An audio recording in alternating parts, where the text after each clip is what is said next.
दोस्तों, महाकुंभ के मेले में एक साधु 12 साल की बच्ची को अपने साथ ले जा रहा था।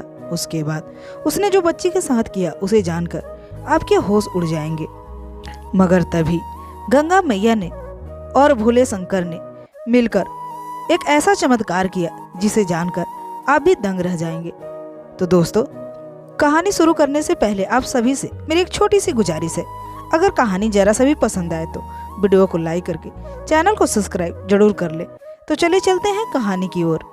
दोस्तों, सर्दियों का समय था और सुबह सुबह के टाइम सभी लोग महाकुंभ के मेले में स्नान करने जा रहे थे। तभी उसी गांव में एक 12 साल की बच्ची आंगन में बैठकर खेल रही थी और अपने माता पिता से जिद कर रही थी, पापा मुझे भी साइकिल चाहिए।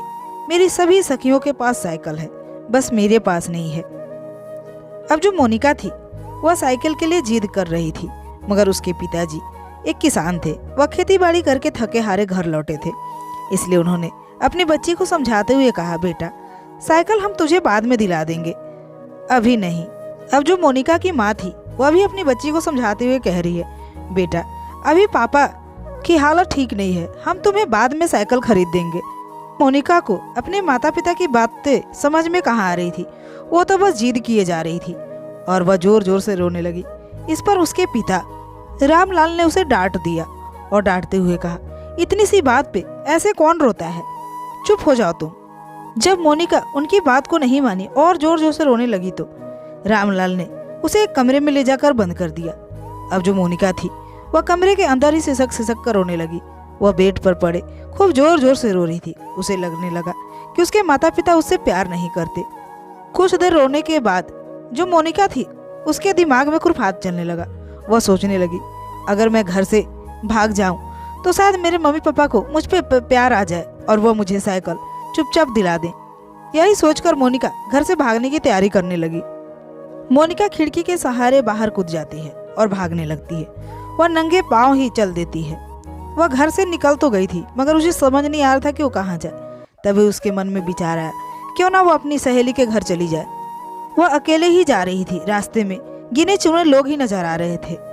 तभी एक साधु बाबा ने उसे देखा। उस बच्ची को देखते ही साधु उसके पास जाता है और बड़े प्यार से पूछता है, बेटा तुम इतनी रात में अकेले कहाँ जा रही हो। यह सुनते ही मोनिका अपने आंसू पोंछती और कहती है, बाबा मैं घर से भाग के आई हूँ क्योंकि मेरे माता पिता मुझसे प्यार नहीं करते। इतना सुनते ही जो साधु था उसके दिमाग में चालाकी सूझी और वह बच्ची को अपने साथ लेकर चल पड़ा। पूरे रास्ते उस बच्ची से साधु मीठी मीठी बातें करते रहा और उसे फुसलाता रहा। वह कहने लगा, तुझे साइकिल ही चाहिए ना बेटा, मैं तुझे साइकिल दिला दूंगा, मगर उसके लिए पैसे चाहिए और मैं तुझे जहाँ ले जा रहा हूँ वहाँ बहुत सारे पैसे मिलते हैं, वहाँ बहुत बड़े बड़े लोग आते हैं, इसलिए तुम्हें साइकिल तो क्या तुम हर चीज पैसे से खरीद सकती हो। अब जो मोनिका थी वो तो छोटी बच्ची थी, उसे कहाँ समझ था कि ये ढोंगी बाबा है। वो उसकी बातों में आ जाती है क्योंकि उसे किसी हाल में साइकिल चाहिए था और वह चुपचाप उसके साथ चलती रहती है। अब जो ढोंगी बाबा था उसके मन में विचार आने लगे, अरे वाह आज का दिन तो बहुत ही अच्छा था, ये लड़की खुद ही चलकर मेरे पास आ गई। अब तो मैं ऐसा करूँगा, पहले इससे मेला में भीख मंगाऊंगा, उसके बाद इसे अच्छे दामों पर बेच दूंगा। धीरे धीरे रात गहरी होती जा रही थी। ठंडी ठंडी सर्द हवा चल रही थी और इस वक्त मोनिका को अपने माता पिता की याद तो आ रही थी, मगर ढोंगी बाबा की बातों को भी वह भूल नहीं पा रही थी। वह तो बस साइकिल के चक्कर में थी, इसलिए वह चुपचाप साधु की बातों को मानती रही। थोड़ी देर चलने के बाद उसे भूख लग गई।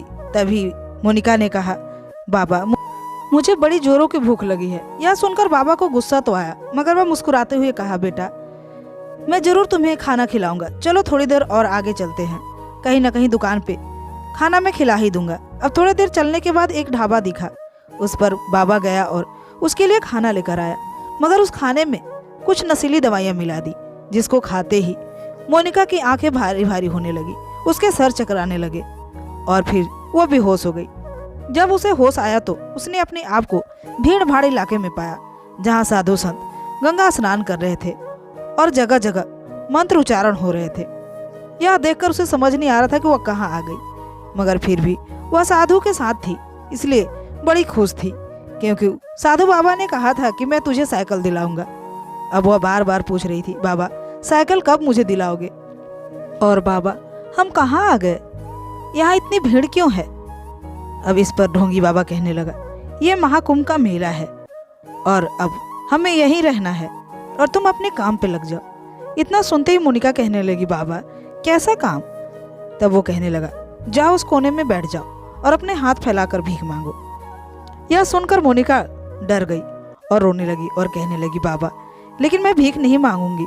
तब ढोंगी बाबा अपना रूप असली दिखाने लगा और गुस्से में कहने लगा, तुम भीख नहीं मांगोगी तो फिर हमें पैसे कैसे मिलेंगे? मैं जो कह रहा हूँ तुम करो, वरना तुम्हें बहुत मारूंगा। इतना सुनते ही मोनिका डर जाती है, क्योंकि वो भी बहुत छोटी बच्ची थी और वह वैसा ही करती है जैसा वो ढोंगी बाबा कह रहा था। वह चुपचाप बैठकर भीख मांगने लगती है और रोने लगती है। उसे इस तरह रोता हुआ देखकर श्रद्धालु बहुत सारे पैसे उसे देने लगते हैं। वह सोचने लगती है, जिस साइकिल के लिए मैं घर से भागी थी, उसी साइकिल की वजह से आज मैं यहाँ भीख मांग रही हूँ। मोनिका को मेले में आए हुए लगभग 3-4 दिन हो गए। अब 3-4 दिन में उसकी हालत बिल्कुल खराब हो चुकी थी। इधर उसके माता पिता का भी हाल बुरा हो चुका था। उसके बिना वो भी उसे ढूंढ रहे थे, मगर कहीं उसका अता पता नहीं चल रहा था। उस रात मोनिका की माँ रोते रोते बिस्तर पर लेट गई। तभी उसे सपने में भगवान शिव जी आए और उन्होंने कहा, बेटी महाकुंभ मेले में जाओ, तुम्हारे हर समस्या का समाधान वहीं मिलेगा। अब इस सपना के बाद मोनिका की माँ चौंक कर उठ जाती है और उसका दिल धड़कने लगता है। वह सोचती है, क्या ये सपना है या खुद प्रभु मेरे पास आए थे मेरी मदद करने? सुबह होते ही मोनिका की माँ पुलिस के पास गई और कहने लगी, साहब मुझे महाकुंभ मेला में जाना है क्योंकि मेरी बेटी वहीं पर है। इतना सुनते ही पुलिस वाले चौंक गए, मगर उन्हें पता था कि महाकुंभ के मेले में बहुत सारे बच्चे गुम हो जाते हैं, इसलिए वे भी उसके साथ जाने को रेडी हो जाते हैं। मेले में जाने के बाद मोनिका के माता पिता और पुलिस सभी उसकी तलाश में लग जाते हैं। तभी मोनिका के पास एक बूढ़ा साधु जाता है और उससे पूछता है, बेटा तुम यहाँ क्या कर रही हो? मोनिका रोते हुए बताती है कि मैं भीख मांगने के लिए मजबूर हूँ बाबा। तब वो बाबा कहते हैं, रो नहीं, मैं तुम्हें तुम्हारे घर असली ले जाऊंगा। और वह हाथ पकड़कर ले जाने लगते हैं। तभी मोनिका की माँ की नज़र उस बूढ़े साधु पर पड़ती है जो कि उस लड़की को लेकर जा रहा था। तब मोनिका की माँ समझ जाती है, क्योंकि वो लड़की कोई और नहीं बल्कि उसी की बेटी मोनिका थी। अब मोनिका के पास दौड़कर जाती है, उसे गले लगा लेती है और उसके माता पिता दोनों ही रोने लगते हैं। मोनिका भी जोर जोर से रोने लगती है और अपने माता पिता से माफ़ी मांगती है, मुझे माफ़ कर दीजिए, एक साइकिल की वजह से मैंने घर छोड़ा था और आज आप सबकी इस हालत की वजह मैं बनी हूँ। इतना सुनते उसके पिता उसे माफ़ कर देते हैं और उसे गले से लगाकर उसे समझाते हैं, कोई बात नहीं, घर चलो, और उसे अपने साथ घर लेकर चले आते हैं। तो दोस्तों, ये थी आज की कहानी। कहानी पसंद आई हो तो वीडियो को लाइक करके चैनल को सब्सक्राइब जरूर कर लें। तो आज के लिए इतना ही, मिलते हो अगले वीडियो में, तब तक के लिए नमस्कार।